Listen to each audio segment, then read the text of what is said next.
আসসালামু আলাইকুম সবাইকে। আজকে আপনাদের সাথে আমি শেয়ার করতে যাচ্ছি আমার মিনি ব্লগের সারাদিনের কি কি করা হয় বাসায় এগুলাই। আজকে শরীরটা এত বেশি খারাপ লাগতেছিল যে কখন ঘুমাই গেছি। আর যখন আমি ঘুম থেকে সজাগ হয়েছি তখন দেখি রাতের 3টা। তখন আমার তড়িঘড়ি করে মনে পড়লো যে তাহাজ্জুদের নামাজ পড়তে হবে। আলহামদুলিল্লাহ সকালটা শুরু করলাম ফজরের নামাজ দিয়ে। এরপর বৃষ্টি হওয়াতে যেন মনটা একেবারে শীতল হয়ে গেল। এদিকে আপনাদের ভাইয়ের ইচ্ছে হচ্ছে আজকে দুধ ভাত খাবে, তার জন্য দোকান থেকে গিয়ে দুধ নিয়ে আসছে। এরকম সকাল সকাল বৃষ্টি হলে কিন্তু অনেক বেশি ভালো লাগে। দুধটা জাল দিয়ে নিয়ে আসছে, ভাত দিয়ে খাবে বলে ঢেলে নিতেছে। আর দুধ ভাত তো আমার একেবারে পছন্দ না।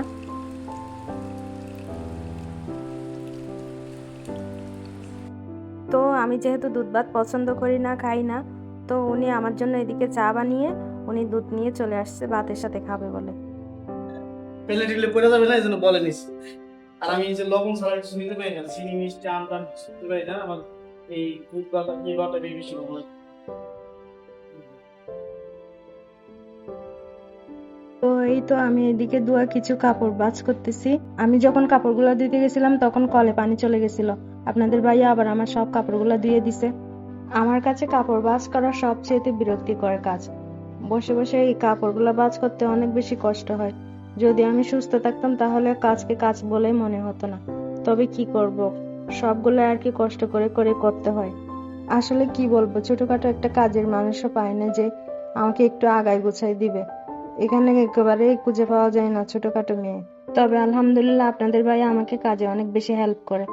সবকিছু আর কি রান্না বান্না যতক্ষণ বাসায় থাকে, আর সে না থাকলে তো আমি করে ফেলি। এই আমটা ঢাকা ইউনিভার্সিটির। আপনাদের ভাই এদিকে যাওয়ার সময় আমটা দেখছিল, আমার জন্য নিয়ে আসছে। প্রচুর মিষ্টি আমটা।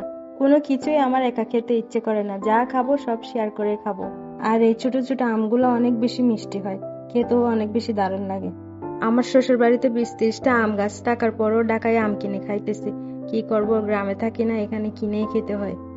তারপরে এই তো সকাল সকাল চা নিয়ে বসে গেলাম। চা না খেলে আমার আবার চলে না, চা খেতেই হবে। এরপর দুপুরের খাবার খেতে চলে আসলাম। আজকে একটা একেবারে নতুন খাবার রান্না করা হয়েছে, সোয়াবিনের তরকারি। এই সোয়াবিনের তরকারি আসলে অনেক বেশি মজা হয়েছে। সোয়াবিনটা আমি ইন্ডিয়ানদেরকে খেতে দেখতাম, আর আমাদের বাসায় আজকে প্রথম।